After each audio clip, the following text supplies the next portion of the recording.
దుష్కముడు అనేవాడు నిధి కోసం వెతుక్కుంటూ దండకారణ్యంకి చేరుకున్నాడు. అక్కడ వాడిని ఒక రాక్షసుడు పట్టుకున్నాడు. దుష్కముడికి పై ప్రాణాలు పైనే పోయాయి. అప్పుడు రాక్షసుడు వాణ్ణి సమీపించి తన కథ చెప్పాడు. వాడు చాలా కాలంగా మనుషుల్ని జంతువుల్ని పట్టి తింటూ అతి నికృష్టమైన జీవితం గడుపుతున్నాను. ఒకరోజు ఒక అరణ్యంలో అడుగుపెట్టిన ఒక ఋషీశ్వరుడితో తన గోడు చెప్పుకుని తనకిక రాక్షసుడి జన్మ వద్దని, మామూలు పనులు చేసే మనిషి జన్మ కావాలని కోరుకున్నాడు. ఋషి వాడికి ఏదైనా పుణ్యకార్యం చెయ్యమని చెప్పి అక్కడి నుంచి వెళ్ళిపోయాడు. రాక్షసుడు ఇలా తన కథ చెప్పిన దుష్కముడితో, పుణ్య కార్యం చేసేందుకు ఇవాళ నీవు దొరికావు. నా శక్తి చాలా గొప్పది. ఏం కావాలో కోరుకో, ఇస్తా అన్నాడు. దుష్కాముడు తన పంట పండిందని సంతోషించి నిధి ఎక్కడుందో చెప్పమన్నాడు. నిధితో నీకేం పని, నిజంగా చెప్పు. అబద్ధం చెప్తే మాత్రం నేను చూపించిన నిధి నీకు కనబడదు అన్నాడు రాక్షసుడు. అందుకు దుష్కముడు, నిధితో నేను భాగ్యవంతుడవుతాను. ఆ డబ్బుతో కాకులు తీరిన ముళ్ళలను పోషించి నా మాటకు ఎదురు చెప్పిన వాళ్ళందరినీ తన్నిస్తాను. నేను ప్రేమించిన విశాలాక్షి బలవంతంగానైనా సరే పెళ్ళి చేసుకుంటాను అన్నాడు. ఈ మాత్రపు దానికి డబ్బెందుకు, ముళ్ళలెందుకు, తన్నులు తన్నించడం ఎందుకు? నువ్వు ప్రేమించిన విశాలాక్షిని మంచి మాటలతో నీ మీద ప్రేమ పుట్టిస్తాను ఇక్కడ అన్నాడు రాక్షసుడు. కానీ విశాలాక్షి రెండో పెళ్ళి వాణ్ణి చేసుకునేందుకు ఇష్టపడుతుందా అన్నాడు దుష్కాముడు. ఆ జవాబుకు రాక్షసుడు ఆశ్చర్యపోయి, మరి మొదటి పెళ్ళాం ఏమైంది అని అడిగాడు. ఈ ప్రశ్న వింటూనే దుష్కాముడు భయపడి వాడిలా చుట్టూ ఒకసారి కలయజూసి, ఆమె గ్రామదేవతకు నైవేద్యంగా పెడితే నా ఇంట కాసులు వాన కురుస్తుందని ఒక మంత్రగాడు చెప్పాడు. వాడు చెప్పినట్టు చేశాను. కానీ కాసులు మాత్రం కురవలేదు. రాజభటులు నన్ను వెంటాడుతున్నారు. వాళ్ళను వదిలించుకుంటానికి డబ్బు కావాలి. విశాలాక్షి నాకు దక్కాలి అంటే డబ్బు కావాలి. అందుకే నిన్ను నిధి చూపించమని అడుగుతున్నాను అన్నాడు. ఒక్కసారి ఒక మనిషికి పునర్జీవం ఇవ్వగల శక్తి నాకుంది. నీ భార్యను బ్రతికిస్తాను. నీ కష్టాలను తీరిపోయేలా చేస్తాను, సరేనా అన్నాడు రాక్షసుడు. నా భార్య బ్రతికితే విశాలాక్షిని పెళ్లి చేసుకోవడం కుదరదు. అందుకే నాకు నిధి కావాలి. ఆ డబ్బుతో అందరినీ నా అదుపులో ఉంచుకోగలను అన్నాడు దుష్కముడు. ఓరి దుర్మార్గుడా, నువ్వు మనిషివే, కానీ నాలాంటి రాక్షసుడు కంటే అధముడిలా ఉన్నావు. నిన్ను మంచిగా మార్చాలని నా ప్రయత్నం నేను చేశాను. మంచి మనిషికి సహాయపడితేనే నేను పుణ్య కార్యక్రమాలు చేసినట్టు. మరి ఈ రోజుకు నాకు పుణ్య కార్యక్రమం చేసే అవకాశం లేదు. మరొక రోజు ఎదురు చూస్తాను. ఈరోజు నిన్ను మింగి నా ఆకలి తీర్చుకుంటాను అంటూ రాక్షసుడు దుష్కముడిని నోట్లోని వేసుకొని గుట్టుకుమని మింగేశాడు.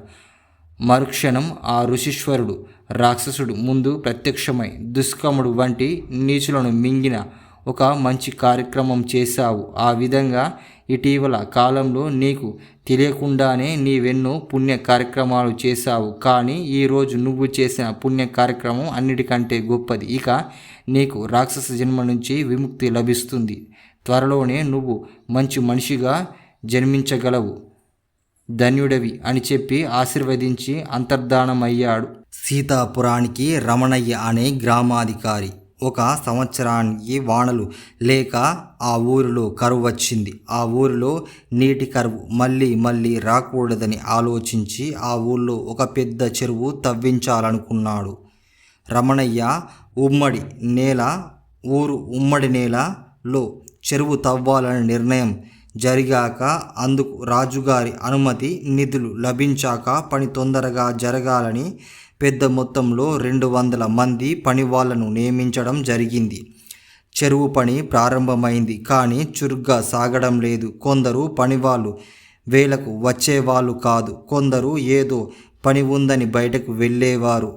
కొందరు పని ఆపి కబుర్లు చెప్పుకునేవారు. చాలామంది ముందే ఏదో వంక చెప్పి వెళ్తూ ఉండేవారు. 2 నెలలు గడిచినా 2 అడుగుల గొయ్యి కూడా ఏర్పడలేదు. ఈలోగా ఆ ఊరికి భూషయ్య అనే ఆయన వచ్చాడు. భూషయ్య భాగ్యవంతుడు. కరువు కారణంగా ఆ ఊళ్ళో చాలా మంది పొలాలు అమ్ముకొని వలస వెళ్ళిపోతున్నారని ఆయన అక్కడికి వచ్చి చవక ధరకు ఊళ్ళో 3వ వంతు పొలాలను కొనేశాడు. తన పొలాలకు నీటి ఎద్దడి ఉండకూడదని ఆయన కూడా తన పొలాన్ని మధ్యలో చెరువు తవ్వించాలనుకున్నాడు.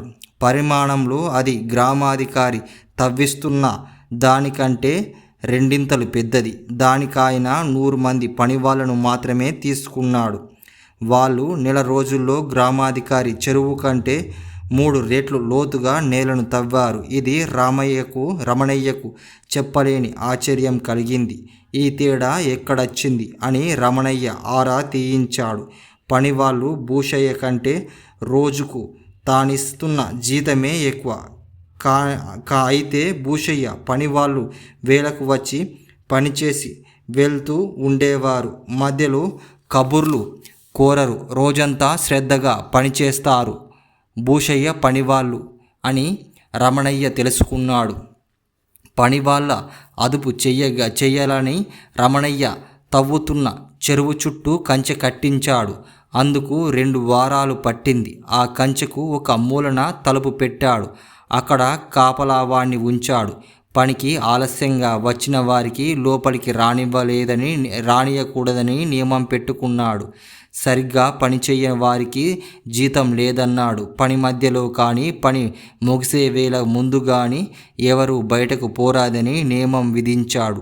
పనివాళ్ళు కబుర్లు చెప్పుకోవడం కొందరిని కాపలా పెట్టాడు కబుర్లు చెప్పుకోకుండా. ఇదంతా చేశాక పనివాళ్ళు వేళకు వచ్చి వేళకు వెళ్ళడం అలవాటైంది. వాళ్ళలో వాళ్ళు కబుర్లు చెప్పుకోవడం తగ్గింది. అయినా పనిలో వేగం మాత్రం పెద్దగా పెరగలేదు. ఇందులో ఏదో మర్మముందని అనిపించి రమణయ్య చివరకు పోయి భూషయ్యను కలుసుకొని తన గోడును వెలిబుచ్చుకున్నాడు. తేడా పనిలో లేదు, నీలో ఉంది. చెరువు తవ్వడానికి నువ్వు రాజుగారి నిధులు ఖర్చు చేస్తున్నావు, నేను నా డబ్బును ఖర్చు పెడుతున్నాను అన్నాడు భూషయ్య. అయితే మాత్రం పనిచేసేది పనివాళ్లే కదా, తేడా వాళ్ళలో ఎక్కడ ఉంది అన్నాడు రమణయ్య. భూషయ్య తల అడ్డంగా ఊపుతూ, డబ్బు రాజుగారిది కాబట్టి నువ్వు రోజుకింత అని పనివాళ్లకు జీతం ఇస్తున్నావు. డబ్బు నాది కాబట్టి నేను పనికి ఇంత అని వాళ్లకు జీతం ఇస్తున్నాను. నీ పద్ధతి ప్రకారం పనికి ఎన్ని రోజులైనా పట్టవచ్చు అనుకునే పనివాళ్ళు నా పద్ధతి ప్రకారం రోజుకెంతైనా పని చెయ్యాలని అనుకుంటారు. తేడా ఎక్కడుందంటావు అన్నాడు భూషయ్య రమణయ్యతో. రాజ్యాన్ని శతానందుడు పరిపాలిస్తూ ఉన్నాడు. ఆయన వద్ద జయరాజు అనే అతడు కోశాధికారిగా పనిచేస్తూ ఉండేవాడు. నీతి నిజాయితీ నమ్మకానికి మారుపేరుగా ఉండేవాడు. జయరాజుకు వృద్ధాప్యంలో పెద్ద జబ్బు చేసి మంచాన పడ్డాడు.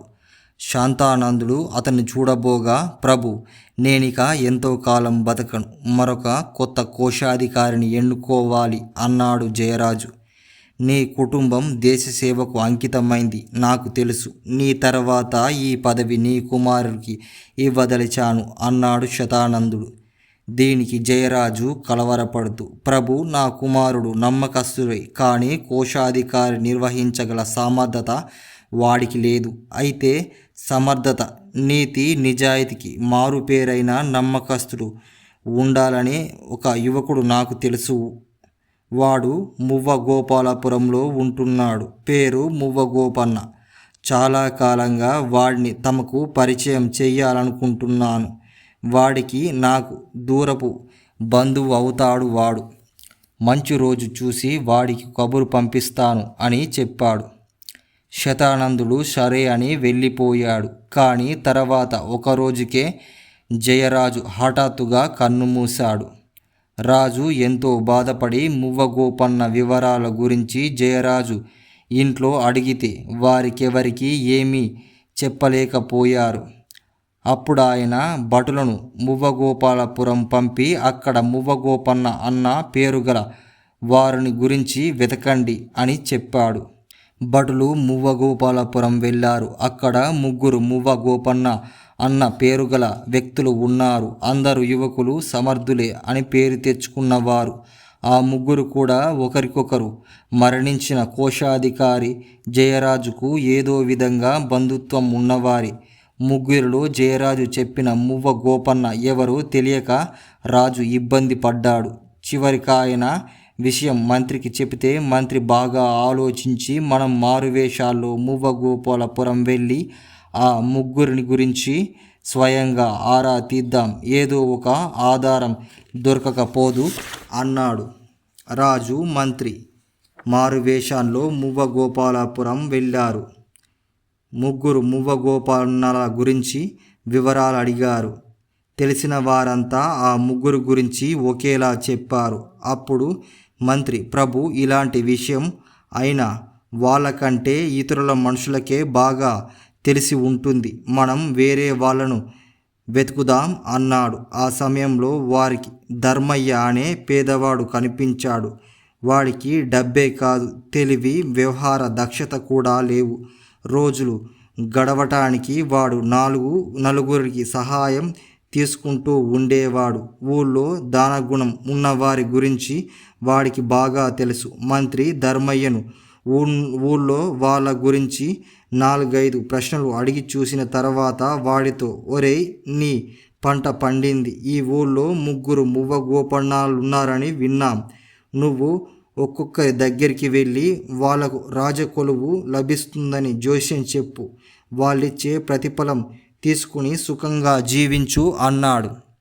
ధర్మయ్య అనుమానంగా, తమరెవరో నాకు తెలియదు, తమరు చెప్పారు కదా అని నేను ఈ రోజు వాళ్ళ దగ్గరికి వెళ్ళి మీరు చెప్పుమన్నట్టు నేను చెప్పాననుకోండి, వారికి రాజకొలువు రాకపోతే వాళ్ళు నా ప్రాణాలు తీయగలరు. అందుకని నాకు భయంగా ఉంది అన్నాడు. వాళ్లకు రాజకొలువు దొరకడం ఖాయం. అయినా మేము నీతో వస్తాం కాబట్టి నీకేం భయం లేదు.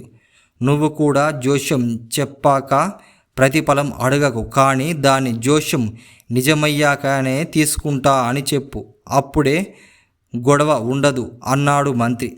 ధర్మయ్య ఇందుకు సరే అన్నాడు. రాజు, మంత్రి, ధర్మయ్య ముందుగా ఒక మువ్వ గోపన్న ఇంటికి వెళ్ళారు. మంత్రి గోపన్నతో, మేము పొరుగు ఊరు నుంచి వచ్చాం. మీ ఊళ్ళో ధర్మయ్య మమ్మల్ని చూస్తూనే మా గురించి ఎన్నో నిజాలు చెప్పాడు. మా భవిష్యత్ గురించి కూడా ఎన్నో విషయాలు వివరించాడు. ఇతడికి నిజంగా జోస్యం తెలుసా లేక కాకతాళీయంగా చెప్పాడా? నిజమైందా అని నలుగురిని విచారిస్తున్నాం. మీ ఊరువాడు కనుక నీకు ఇతడితో బాగా పరిచయం ఉండి ఉండాలి. అందుకని ఇతడు ఇక్కడికి తీసుకొని వచ్చాం. ఇతని గురించి నీ అభిప్రాయమేమిటి అని అడిగాడు. ఏరా ధర్మన్న, నువ్వేమిటి జోస్యం చెప్పడమేమిటి? పొరుగురు వాళ్ళను డబ్బు కోసం ఇలా మోసం చేస్తున్నావా అన్నాడు మువ్వగోపన్న మందలింపు ధోరణిలో. ధర్మయ్య దీనికి మాత్రం చలించక, నేను మోసం చెయ్యడం లేదు. కొద్ది రోజుల నుంచి నాకు మనుషులను చూడగానే భూత భవిష్యత్తులు వర్తమానాలు తెలిసిపోతున్నాయి. అందువల్ల నా విద్యను సొమ్ము చేసుకుంటాను అన్నాడు. అలాగా, అయితే నాకు జోస్యం చెప్పు. నీకు నా గురించి భూతం వర్తమానం ఎలాగూ తెలుసు. వాటి సంగతి వదిలిపెట్టు, భవిష్యత్ చెప్పు చూద్దాం అన్నాడు మువ్వగోపన్న నవ్వుతూ. నిన్ను 2 రోజుల్లో నీకు రాజకొలువు దొరుకుతుంది, మరెప్పుడు నాకేమిస్తావు అన్నాడు ధర్మయ్య. రాజధానికి వెళ్ళడానికే దిక్కులేదు, ఇక్కడుంటే వెతుక్కుంటూ వస్తుందా రాజకొలువు అంటూ ఈసడించాడు. సరే, ఏదేమైనా నువ్వు చెప్పింది నిజమైతే నీకు 10,000 వరహాలు ఇస్తాను అన్నాడు గోపన్న. అదేవిధంగా రెండో గోపన్న ధర్మయ్యకు 3 అంతస్తుల మేడ ఇస్తా అన్నాడు. మూడో గోపన్న మాత్రం, నీ నోటి వాక్యం, నాకు రాజకొలువు దొరికితే నా మొదటి జీతంలో సగం నీకే ఇస్తా అన్నాడు. ఈ మాట వింటూనే ధర్మయ్య ఊరు నడిబొడ్డున వెలిసిన మువ్వగోపాల స్వామి అంటూ స్పృహ తప్పి పడిపోయాడు. రాజు, మంత్రి మూడో గోపన్న ధర్మయ్యను ముఖాన ఇన్ని నీళ్లు చల్లి అతన్ని స్పృహ రాగానే ఏమైంది అని అడిగారు. ధర్మయ్య నెమ్మదిగా లేచి కూర్చొని రాజు మంత్రితో, అయ్యా, ఈ మువ్వగోపన్నలు ముగ్గురు నాకు బాగా తెలుసు. ఎన్నోసార్లు వీళ్లను ధర్మం కోసం యాచించాను. ఆ అనుభవం నాకుంది. మొదటి ఇద్దరు మంచితనం ఉన్నప్పటికీ నిజాయితీపరులు కారు.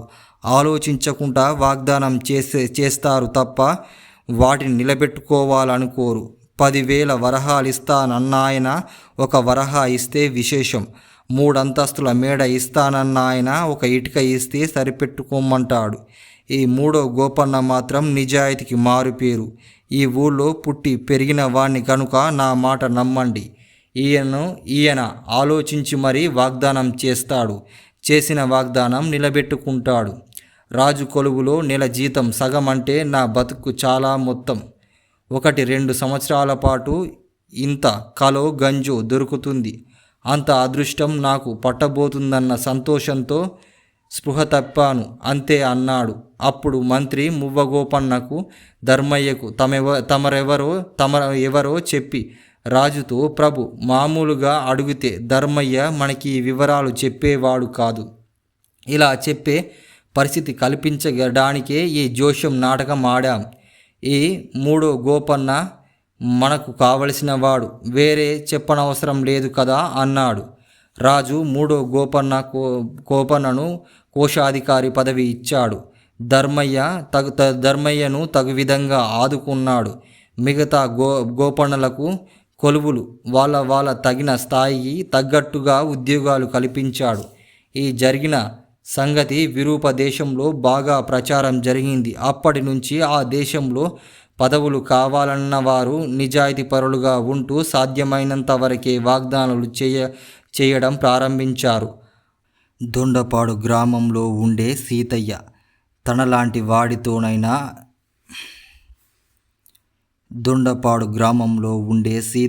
తను ఎలాంటి వాడితోనైనా వాదించి నెగ్గగలనని నమ్మకం. అయితే అదే గ్రామంలో ఉండే రాజయ్య మొండివాడని, అతనితో ఎవరు నెగ్గలేరని అంతా అంటూ ఉండేవారు. ఒకరోజు సీతయ్య రాజయ్య పొలంలో కలుసుకొని ఎలాగో అలాగా రాజయ్యను వాదనలో దింపాలని ఉద్దేశంతో, ప్రతిరోజు నీ మేకలు నా పొలంలో పడి మేస్తూ ఉన్నాయి, అందుకు నాకు నష్టపరిహారం చెల్లించు, లేదా రోజు పాలైనా పొయ్యు. ఈ 2 కాదంటే గ్రామాధికారికి ఫిర్యాదు చేస్తా అన్నాడు సీతయ్య. పశువులు పచ్చడి గడ్డి మేస్తాయి, ఆకులు తింటాయి. నీ పొలంలో ఆ 2 లేవు, నీ ఫిర్యాదు చెల్లదు అన్నాడు రాజయ్య. ఇదిగో చూడు, అక్కడ పొలంలో పశువులు మేస్తూ ఉన్నాయి అన్నాడు సీతయ్య వెంటనే. రాజయ్య అడుకేసి చూస్తూ కొన్ని ఆవులు సీతయ్య పొలంలో మేస్తూ ఉన్నాయి. పశువులంటే నా ఉద్దేశంలో మేకలు. మనం మేకల గురించి కదా మాట్లాడుకుంటున్నాం. ఇక్కడ మేస్తున్నది ఆవులు అన్నాడు రాజయ్య. సీతయ్యకు పట్టుదల వచ్చి, నాతో రా, నీకు మేకల్ని చూపిస్తా అన్నాడు. ఇద్దరు కొంత దూరం నడిచారు. ఆవులకు వెనకాల కొంత దూరాన్ని వెళ్ళగానే మేకలు కనిపించాయి. చూశావా, ఇక్కడ మేకలు ఉన్నాయి, ఇది మేయడానికే వచ్చాయి అన్నాడు సీతయ్య. ఏమో, పైరు మేయడానికి వచ్చిందనే ఎలా చెప్పగలవు? నా కళ్ళతో నేను చూస్తే తప్ప నేనిది నమ్మను అన్నాడు రాజయ్య. సరే, అలాగే చూద్దువుగాని అంటూ సీతయ్య మేకలను దాబుల వైపు, దోశ కూరల వైపు మేకలను పంపాడు. మేకలు వెంటనే తల వంచి ఆ కూరగాయ ఆకులను కొరకసాగాయి. ఇప్పుడేమంటావు అన్నాడు సీతయ్య గర్వంగా. నేను నా మేకల గురించి చెప్పాను, ఈ మేకల గురించి కాదు అన్నాడు రాజయ్య. సీతయ్యకు ఉక్రోషం వచ్చి, మేకలన్నీ ఒకటే, నీకు తెలియదా అన్నాడు. ముందే చెప్పాను కదా, నా కళ్ళతో చూస్తే తప్ప నేనేది నమ్మనని అన్నాడు రాజయ్య. ఇంతలో రాజయ్య పాలేరు మేకల్ని తోలుకుంటూ అటుగా వెళ్తున్నాడు. సీతయ్య వెంటనే, పోని, ఆ వెళ్తున్న మేకలు నీవే కదా, కాదంటావా అన్నాడు. రాజయ్య గర్వంగా, అవి నావే అన్నాడు. సీతయ్య పాలేరుని పిలిచి, ఒరేయ్, ఈ మేకలను ఆ కనబడే వంగ దోష గోరి చిక్కుడు పైర్ల వైపు పైర్లు మేస్తాయారా అని ప్రశ్నించాడు. ఆ ప్రశ్నకు పాలేరు ఆశ్చర్యపోతూ, ఎందుకు మేయవు బాబూ? మీకు తెలియదా? మేకలు ఒక రాటపు ఆకు తప్ప మిగతా ఆకులన్నీ ఆవురావురుమంటూ మేస్తాయి అన్నాడు. అయితే ఒకసారి మేపు, నీ యజమాని చూస్తాడు అన్నాడు సీతయ్య. తనకు నష్టం జరిగిన వాదనలో రాజయ్యను ఓడించి గ్రామంలో మెప్పు పొందాలని పట్టుదల కలిగిన సీతయ్యకు పాలేరు మేకల్ని కూరపాదులకేసి తోలాడు. అవి ఉత్సాహంతో తోకలాడిస్తూ మెయ్యసాగాయి. అప్పుడు సీతయ్య తాను గెలిచానని ధీమాగా గట్టిగా చప్పట్లు చరిచి, చూడు చూడు రాజయ్య, కల్లారా చూడు, ఇంతకంటే రుజువేం కావాలి నీకు? నీ మేకలు నా పైరును మేస్తున్నాయి, ఇప్పుడు ఏమంటావు అని అడిగారు. నేను అటికేసి చూడను అన్నాడు సీతయ్య. అయితే నా ఆరోపణ నిజమని ఒప్పుకుంటావా అని అడిగాడు సీతయ్య. ఎలా ఒప్పుకుంటాను? ముందే చెప్పాను కదా, స్వయంగా నా కళ్ళతో చూడందే ఏదీ ఒప్పుకోనన్నాడు రాజయ్య.